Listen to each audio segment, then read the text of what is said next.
Welcome, everyone, and thank you for being here. This is our first webinar of a series, so please be patient with any technical difficulties we may come upon tonight. My name is Tanya Krogh, and I'm a volunteer with Clear Skies Ahead. I'm honored to be here tonight and take part in this series, Non-Airline Med Nav. I am the daughter, wife, mother of a pilot, and future pilot. I understand from a lived experience as a family member of how challenging navigating the process of the FAA medical system can be that we will be going over tonight. I would like to thank all the volunteers, a group of pilots, flight attendants, dispatchers, and family members who have made tonight's session possible. We're glad you chose to spend this hour with us. This webinar is hosted by Clear Skies Ahead, a nonprofit organization dedicated to improving the health and safety of aviation professionals through research, education, and support. We advocate for improvements to the Aeromedical system. We also believe that long-term safety depends on cultural change within aviation, one where health and well-being are treated as foundational to safety, not something to be hidden or delayed. A quick clarification before we begin. Clear Skies Ahead does not provide one-on-one consulting, medical advice, legal guidance, or individualized case review. Today's discussion is educational and informational only. This session is the first in a structured 12-part webinar series designed specifically for non-airline aviators navigating FAA medical certification issues related to mental health and substance use. Before we dive into today's topic, this slide outlines all 12 sessions in the series so you can see how this one fits into the bigger picture. We'll be starting with an orientation and history of the system and building toward more detailed and comprehensive topics over time. Our website, clearskiesaheadnonprofit.org, serves as a central hub for this series, hosting recordings, supplemental readings, and practical tools that will expand on each session's content. This series focuses on the parts of the system that are often unclear or misunderstood and provides the background and resources aviators need to navigate them. Over the next hour, today's format will include a personal story, a short recorded perspective from a retired airline captain, a brief educational overview, and a moderated Q&A with a panel. At Clear Skies Ahead, we believe that understanding the system starts with understanding lived experience. As such, we believe storytelling is essential to healing. It helps listeners recognize shared experiences and reduce the stigma, while giving storytellers a way to process their own journey and help others through what they share. Our first speaker today is Cameron. He is a non-airline pilot who made the decision to self-disclose concerns over alcohol use and enter treatment voluntarily before external event or enforcement action. He's going to share his story in the spirit of what it was like before, what led him to take action, and what it was like navigating the FAA medical process. Cameron's story isn't shared to prescribe what anyone else should do, but offer understanding and connection to remind us that behind every policy and process is a person. This is a human side of the process. Cameron, thank you for being here and for being willing to share your experience with us. Thank you, Tanya, and hello, everyone. My name's Cameron. I'm a 40-year-old mechanical engineer, also a private pilot. I have a single engine instrument rating, and I've been flying since I was 18. I got my pilot's license in high school. I've never had a commercial rating and never been paid to fly. A little bit about my history. Really right about the time COVID kicked off in 2020, my drinking had gone from, maybe heavy and recreational to nearly constant.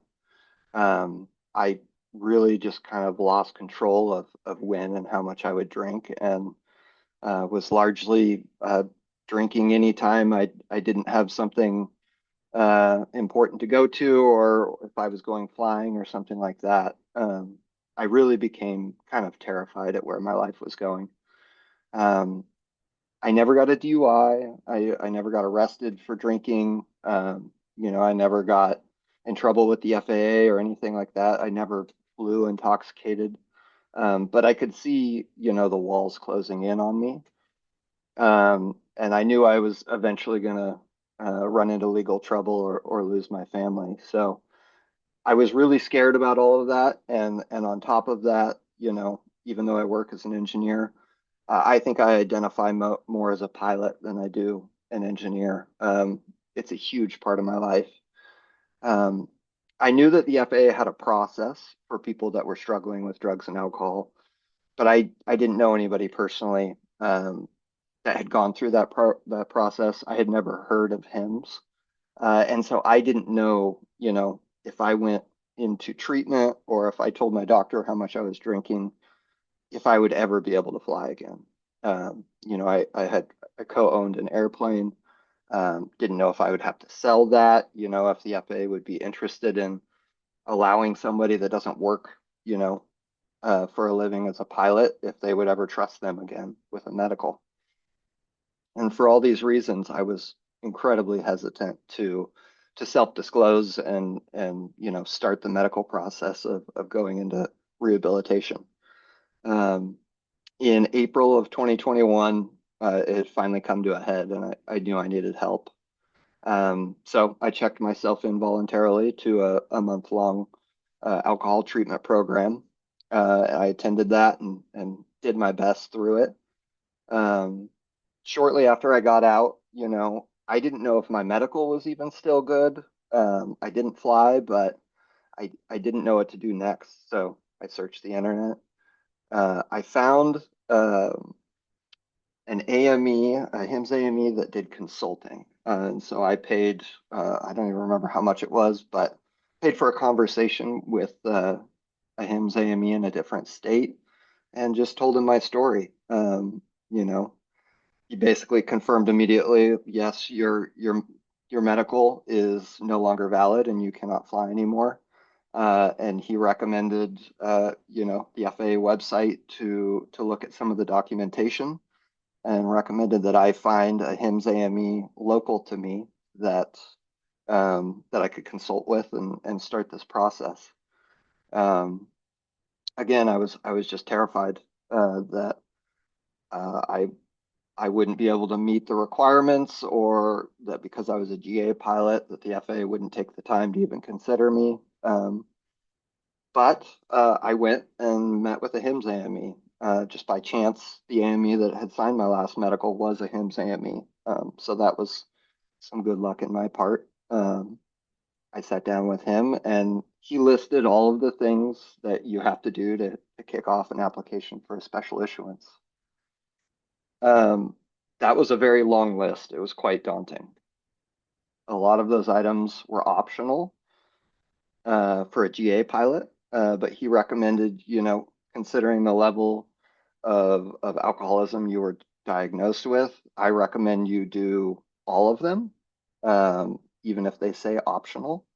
And so I did that, which took quite a few months. It cost quite a few $1,000s, and just started collecting all those things. I was extremely diligent about collecting all of the paperwork I needed, all of my medical records, psychiatrist evaluations, all of those things.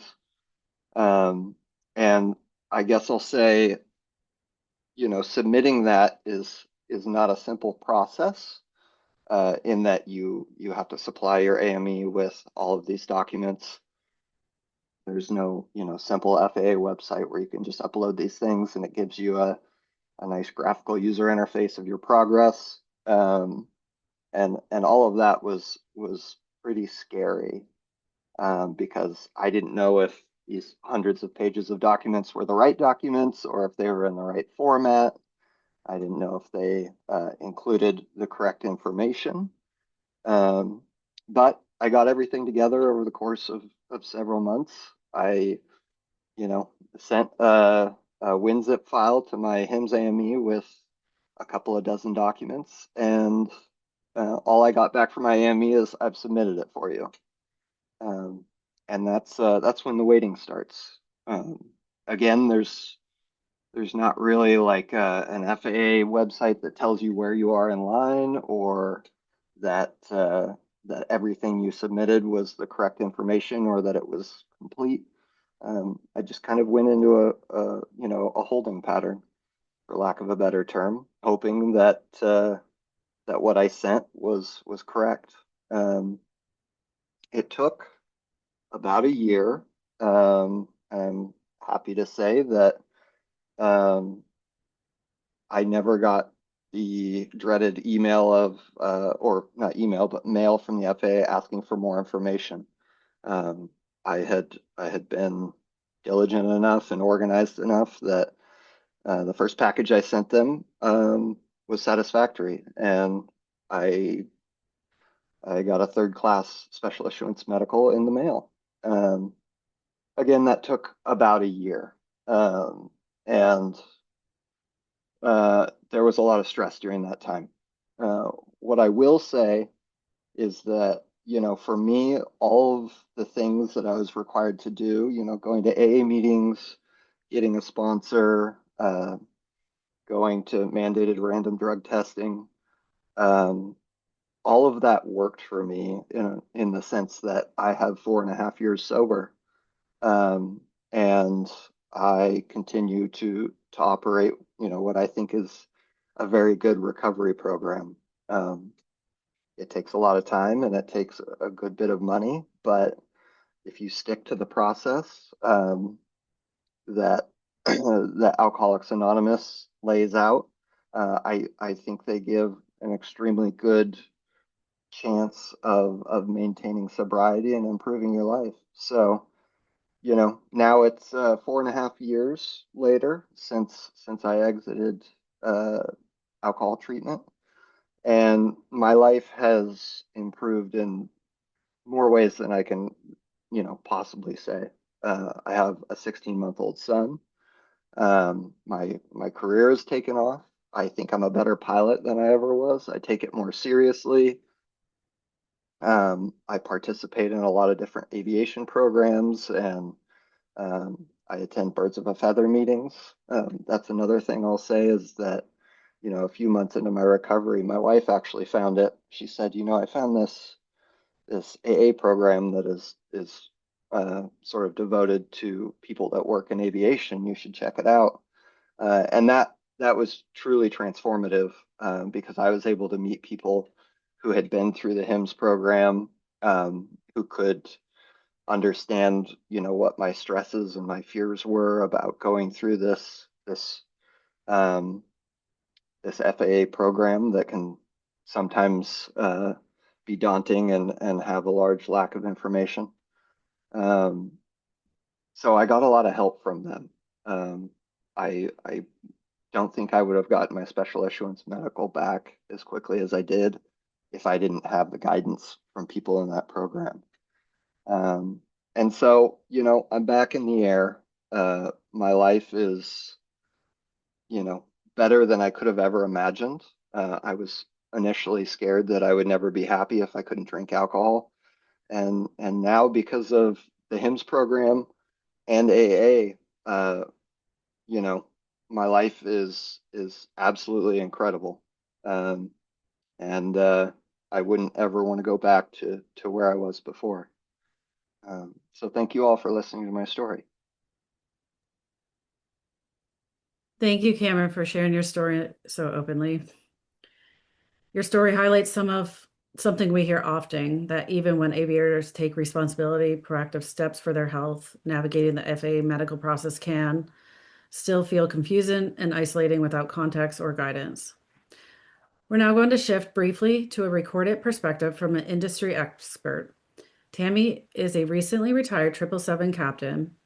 She'll share how she successfully navigated her problem drinking before she received a diagnosis of alcoholism or alcohol use disorder. She offers much wisdom from her own experience and what she has seen and learned over her long flying career. And now we'll start the video. Hello, my name is Captain Tammy Halloran. I just retired from a 36-year career with a major airline. I flew all the Boeings and the Airbus 320 and ended my career as a 777 captain. Overall, I had a very unremarkable career, which is a good thing in the aviation industry. But there is one thing about my career which makes it remarkable to me. Early on, I recognized that I had trouble with alcohol and that I did something about it. I was hired by the time I was 27 years old. By the time I was 30, it was clear to me that I was not managing my drinking well. Couldn't predict how the night would end once I started, and often I couldn't predict if I was going to start. That recognition changed the entire course of my life and my career. That's why I'm here today. We're talking about alcoholism, or alcohol at least, and the potential for alcoholism, and how that might affect a pilot's flying life, your license, and most importantly, your medical. Whether you aspire to be an airline pilot, everybody starts out as a non-airline pilot. Maybe that's exactly where you are right now.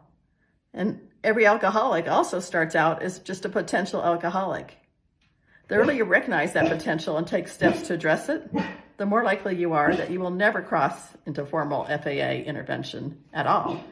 Today, I'm not here to talk about the medical certification process in detail because that was not my path. Others are going to do that for you at Clear Skies. This is why we have a non-airline HIMSS portion. Today, I'm going to talk about recognition, realizing that alcohol might be a problem early on, and taking action on how you can allow it to let you still have a full, safe, and successful flying career. Here's some important things to understand. Of all the things that can cost a pilot their medical, heart disease, cancer, neurological issues, alcoholism is the only one that is 100% preventable by a pilot. As long as you don't drink alcohol, you won't have alcohol-related problems. And as long as you practice the principles that support sobriety, you're likely to have a healthy and fulfilling life. When I say practice these principles, I want to be clear. I'm not saying that you have to be a member of Alcoholics Anonymous. Alcoholics Anonymous is one option, and it is the one on which the FAA has based their HIMSS program. But there are other recovery programs available, and they practice the same principles and often get the same results. These principles that are necessary are simple but very powerful. 1, accepting that you absolutely cannot drink alcohol no matter what.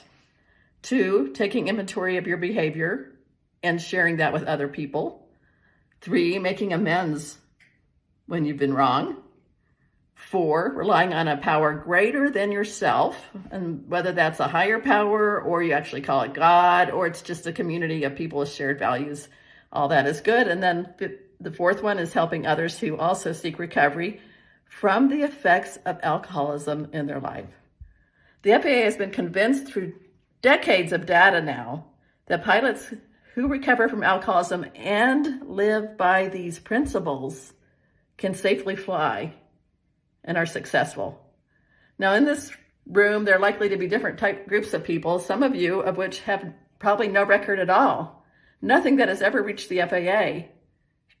But you're wondering, because you admit that you're powerless over alcohol, does this affect your medical? I'm here to say that's my experience, and if that's you, my advice is simple.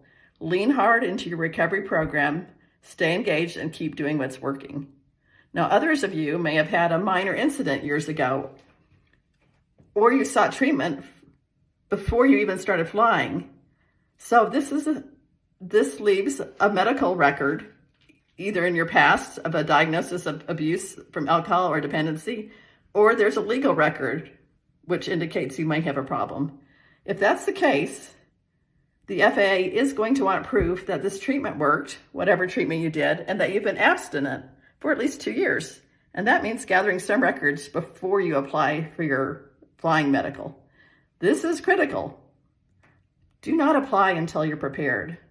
The FAA is a large bureaucracy. If you apply without complete documentation, you may face delays, denials, and repeated requests for more information, and a denial letter follows you forever. So instead, review the FAA guidance that you can find on their website, gather everything with you, consult a HIMSS trained AME before you submit anything. During this time period, you can fly as a sport pilot while you prepare. You can solo. You can get lots of flying time with great instructors. Done correctly, many pilots go this path, and then when they apply for their medical, they receive either a regular medical because of the paperwork or receive a special issuance with less severe results that might have been if they hadn't gone through with all the preparation. And then they continue their recovery successfully. So I'm here to say that recognizing a problem early, getting help, and staying committed can lead to a long, safe, and deeply rewarding aviation career.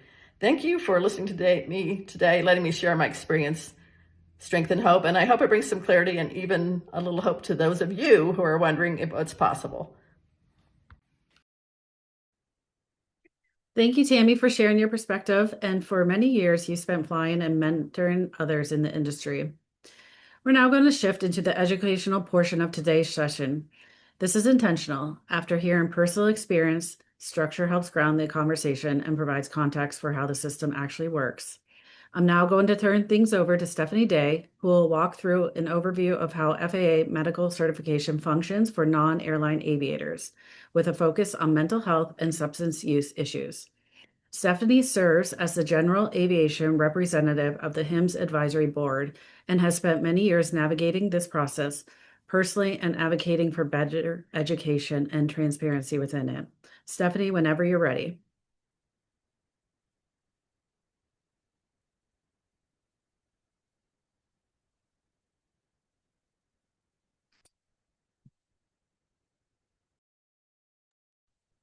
Unmute yourself, Stephanie. Okay. Thank you. Thank you all for being here. Thank you for just being a part of this revolutionary webinar series. I have been in the aviation industry, for about almost 3 decades now. Initially as a flight attendant with a regional airline, and I have just transitioned to a dispatcher. And while I was a flight attendant, I was also an EAP rep for about 8 years. I started my medical journey back in 2015, really was when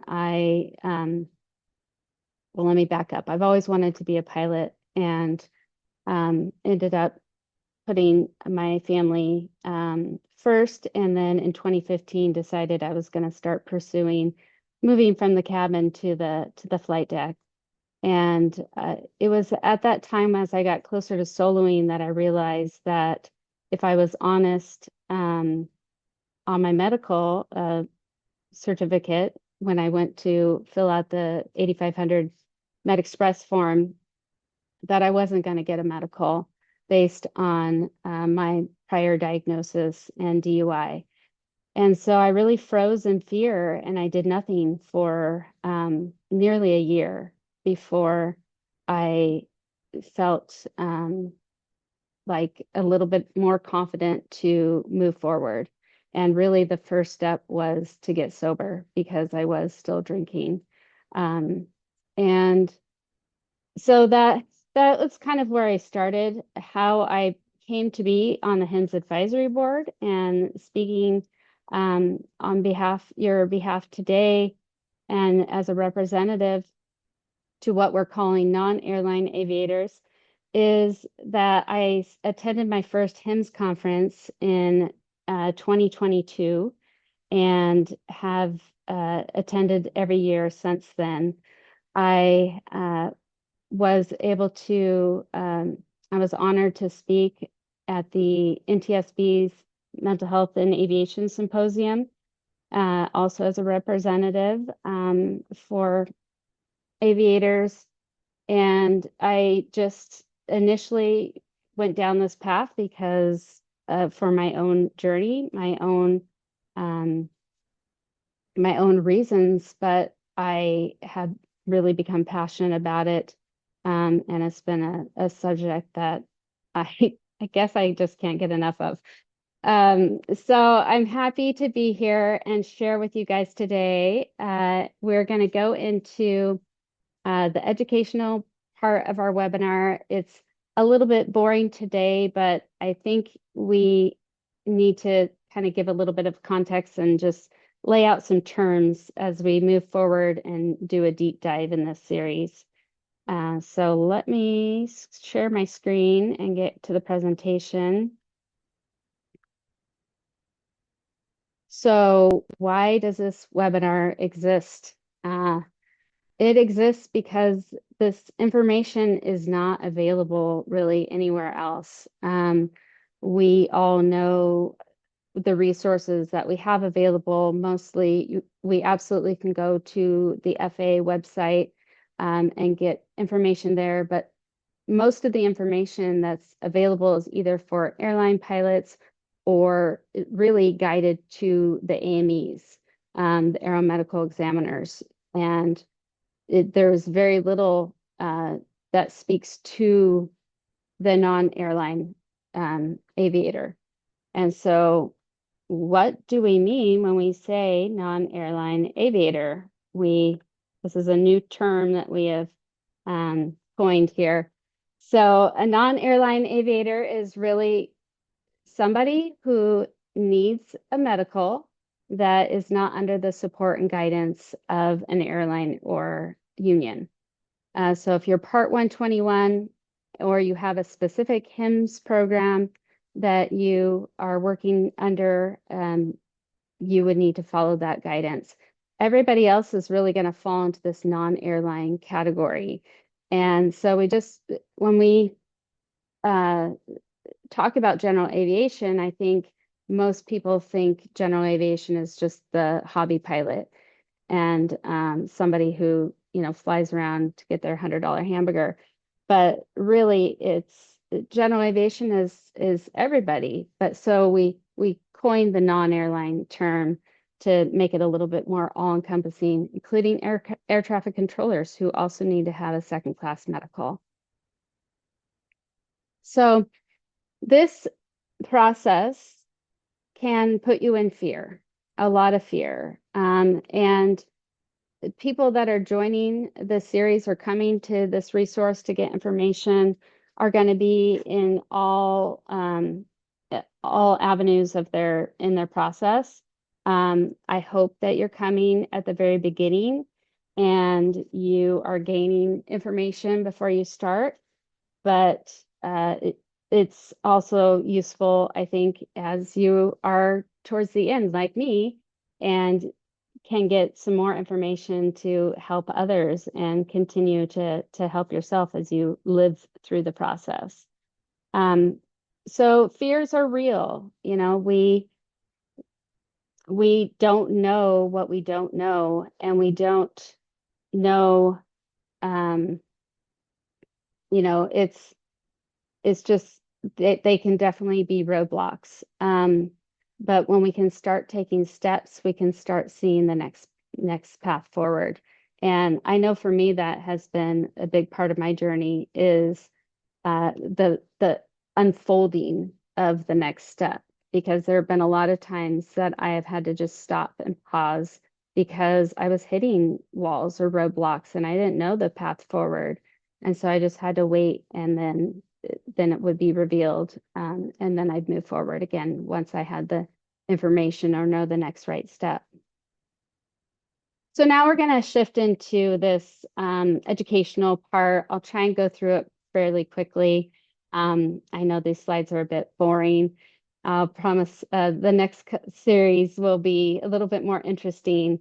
But basically, tonight we're talking about understanding the FAA Aeromedical System and HIMSS. This is an orientation on terms and how it evolves, some history, so that we can move forward again and have some background for future sessions.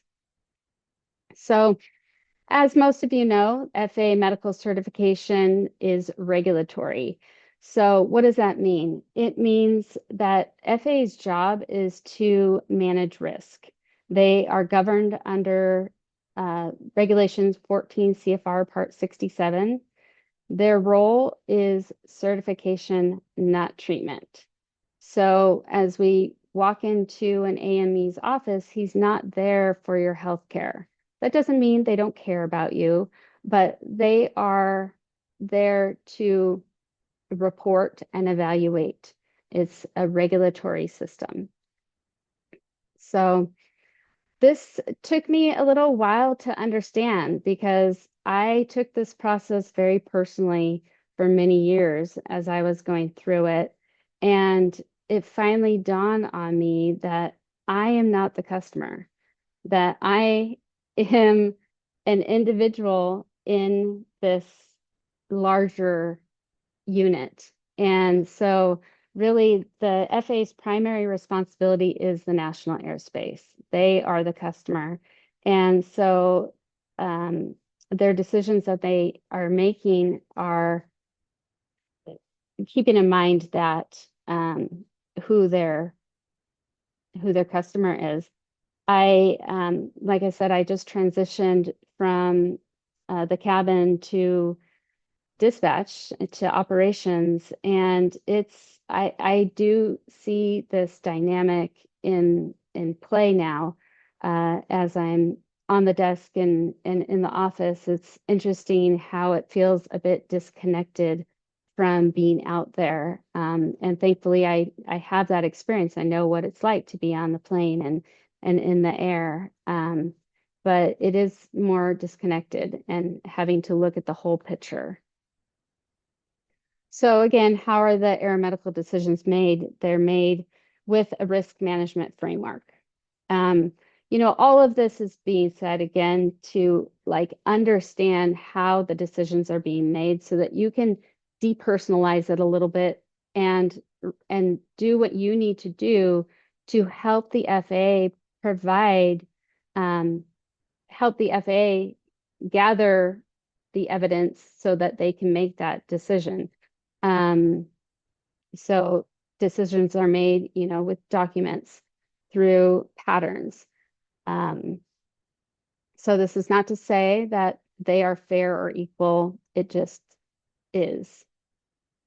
This is the system we're operating in today. So moving into HIMSS, with the creation of the HIMSS motivation study, before HIMSS was put in place in the early 70s, alcoholism was an automatic removal. You lost your wings, you weren't going to fly again. So it really put aviators underground, right? It's where we used to, help each other out. We thought we were helping each other out, but really we were enabling each other. We were continuing to enable somebody's drinking by, because they weren't able to ask for help or get help and put their health first. Because if they did, or if we said something, then we knew that they were losing their wings and they wouldn't fly. And so this system was not helpful, really. It only excluded, it could not support recovery. So HIMSS program was created to recognize alcoholism as a treatable disease. And they created a monitored path back to the cockpit. HIMSS was developed as a solution, not as a punishment. So what HIMSS introduced as a result of this program, we now have specialized evaluators, right? We have HIMSS designated AMEs. We have HIMSS psychiatrists. We have HIMSS psychologists. We have structured monitoring. We have long-term accountability. If any of you are familiar with the step-down process, which we will get to later, there's ongoing reporting. And all of that is with the assumption that you are employed by an airline. There's employer oversight, union support, case management, and really peer support too. There's peer monitors. So moving into how things have evolved and bringing in mental health. So in the 1990s to 2000s, that's when mental health diagnoses were starting to be recognized. But also mental health diagnoses were more nuanced, right? Like more and more people were seeking therapy and going to the doctor and being prescribed medications for their anxiety and things. And it, at some point, maybe even overprescribed things, or a lot of misdiagnoses came in. bottom line is that medicine evolved faster than the regulations. So when the system needs some tools, we find them. And one of those tools was HIMSS, or is HIMSS. So because there was no new aeromedical framework, the FAA relied on the existing tools and the expertise that they had available. So basically that means HIMSS can mean several different things. So we want to really define that because it can get kind of convoluted and confusing. So mostly, which really won't be talked a lot about in here because we're talking about non-airline aviators, but we do have the formal HIMSS program, which is the airline-based structured program. There's dedicated FAA personnel to handle those cases, and that is the majority of the information that you're going to find on the HIMSS website is for airline pilots. Doesn't mean it's not relevant to non-airline pilots, non-airline aviators, but it is definitely directed to the airline population. Then you have informal HIMSS. So Cameron was in the informal HIMSS program, meaning there was no direct FAA oversight.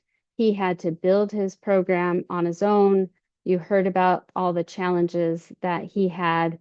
And, he got a list of what he needed to gather from his AME, and it was like, okay, good luck. Go, find what you need to find. And that's kind of how it feels like, as I'm sure some of you have experienced already. So there's not a lot of checklists, no sponsors. And so this is what also this process is trying to webinar series is trying to help, is to build a little bit of structure for that non-structured program.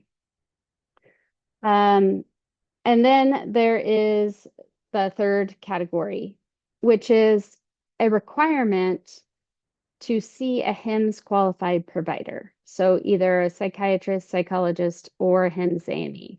So if you are taking an SSRI but don't have a substance use diagnosis, you're not in the informal HIMSS or formal HIMSS, but you're taking an SSRI, so that also means you need to see a HIMSS AME to be followed by that HIMSS qualified provider, and may need to be tested and have evaluations by a psychiatrist, psychologist. So those are kind of the three different ways that HIMSS is used in broad terms. And so just to kind of see this again, how it's kind of expanded over time to be, again, the HIMSS program specifically is for airline pilots to help aviators bridge back into the the cockpit. But basically, this system, as a result, has led non-airline aviators were expected to navigate an airline designed system alone.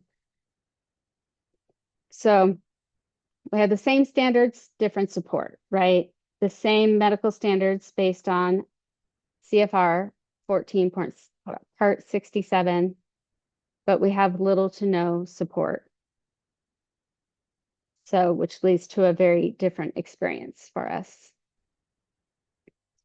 So why do non-airline aviators struggle? Well, for all of these reasons. It really can be very challenging. Yes, it can be just a checklist of things that you need to do, but when you are kind of going about it without a lot of support and others to talk to and communicate, and the only person you're communicating to is the HIMSS AME or doctor, it can be very lonely. And so, this is a systems problem, systems failure. It's not a personal failure. This is, trying to take this process a little bit less personally and just take it for what it is. It is a process. And what we're here to do, what the series is here to do, is to help you get some information, some guidance, some, experiential stories to know your next right step forward, and so that you don't feel so alone as you're going through it. So that is kind of the end of our educational piece tonight. I'm going to say, so next month we will be having our next session in the series, which is choosing the right AME, knowing when that matters. So that'll be February 18th, and same time, same link. And I'm going to pass it back to Tanya. Thanks for listening. Thank you, Stephanie. We'll now move into the question and answer portion of the webinar. Cameron, Tammy, and Stephanie will all be available to answer questions. Before we begin, just a few reminders to help us stay within scope and make this useful for everyone. Please keep questions general rather than case specific. We're not able to review or advise on individual medical situations. If your questions has more than one part, please ask them separately. And Kevin will be here to help us monitor the chat and questions, and I'll guide the discussion and step in as needed to keep us on track. If we need to redirect a question, it's simply to make sure the space remains educational and appropriate for the group setting. So feel free to enter your questions into the chat.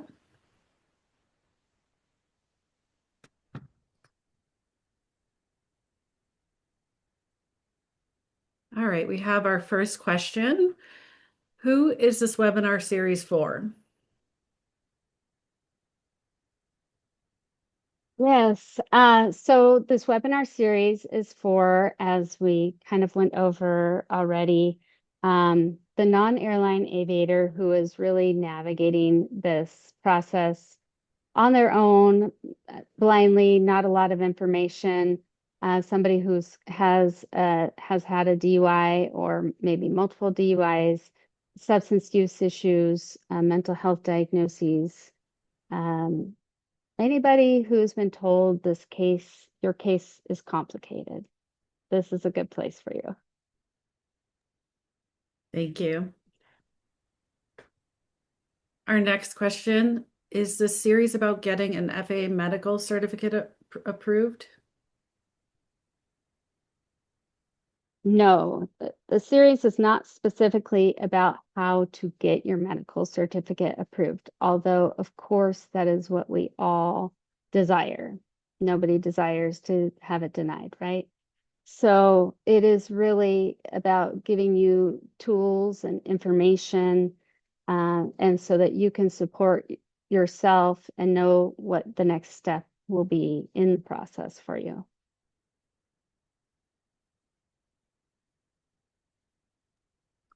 Would someone in the audience like a question to one of our panelists? If you want to type it into the chat.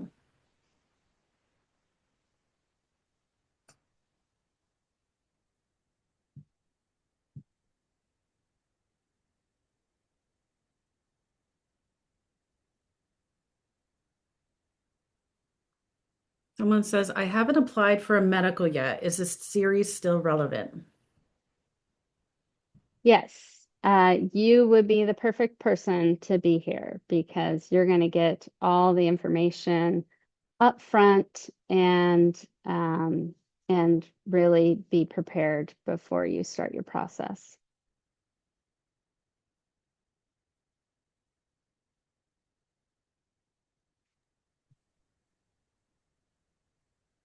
Are airline pilots included in the series?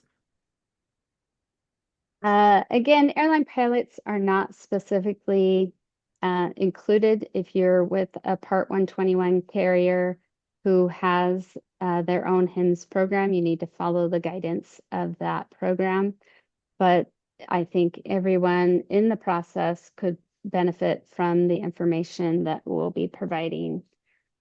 And if not, just to help there's a lot of airline pilots that know non-airline aviators, and they're not exactly sure how to help them. So this would be very helpful for that.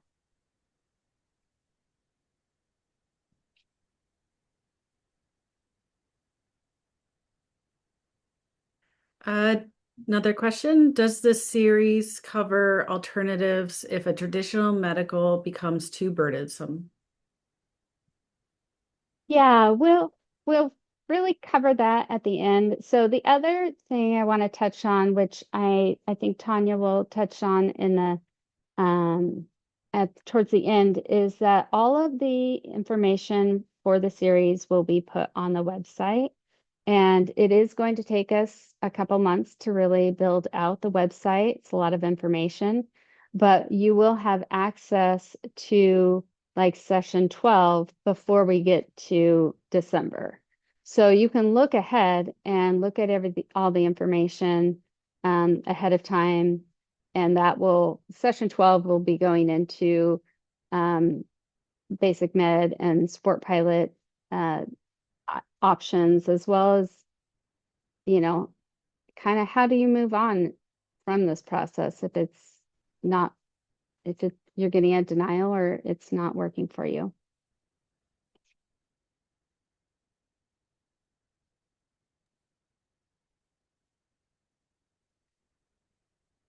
Another question, will the series explain testing like psychological evaluations or cog screen?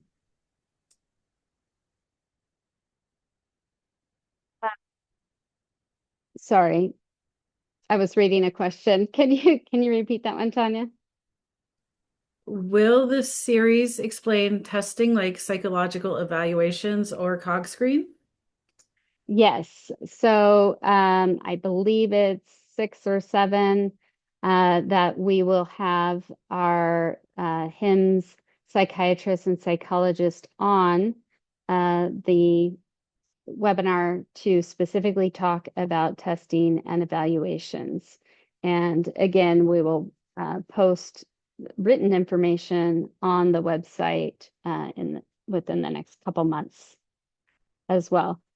So there was a question in the chat, and it says, any knowledge of successful medical certificate issuance after this med was used in the past? Oh, sorry, past Vyvanse usage. So I can't answer that specifically. I'm not the medical doctor. I know we do have, if he's willing to come forward, that could possibly answer that. If you don't mind, Quay. Or he could possibly answer it better than I could. I'm going to pull Quay up. He didn't know he's going to be on here, but he is the HIMSS director.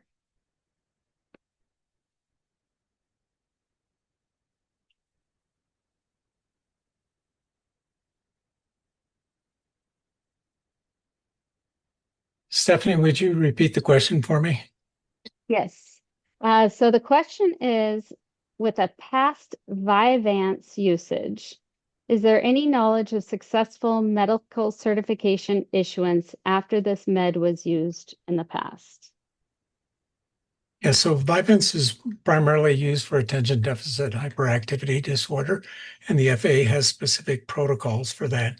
One so-called fast track, which I would call faster than the usual slow track, but it is approved, and the FAA is actively considering that.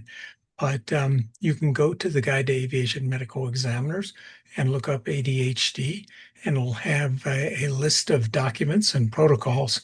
And the individual who has used Vyvanse in the past can provide that documentation, and in some situations be issued by the AME, but in most cases would require a deferral to the FAA and review of the documentation. There's a 4-year time frame that sets the qualification for eligibility for the fast track, which is less burdensome than the if you've used it or had a diagnosis in the last 4 years. But I would recommend going to the Guide to Aviation Medical Examiners and searching ADHD for the specific information that the FAA requires that would be applicable to that pilot situation.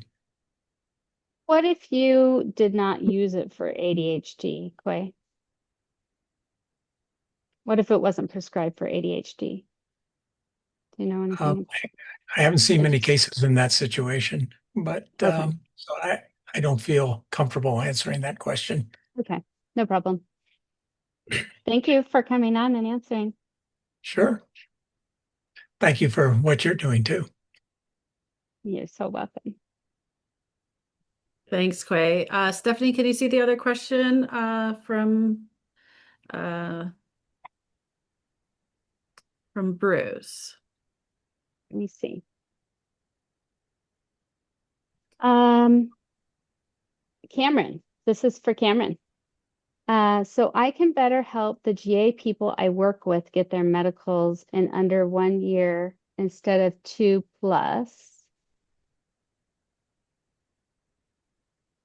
Bruce, oh, is there more to the question? Maybe it was a comment. Yeah, and I will specify it took me more than a year to get my medical from when I started working on it. It was really a year of waiting from when I submitted everything until when I got my special issuance medical. So hopefully I wasn't misleading in saying it only takes a year. It does take longer than that, but that was how long the FAA took to process my documents once they were ready and give me an approval. Yes. Thank you, Cameron. We maybe have time for one more question if anyone has one.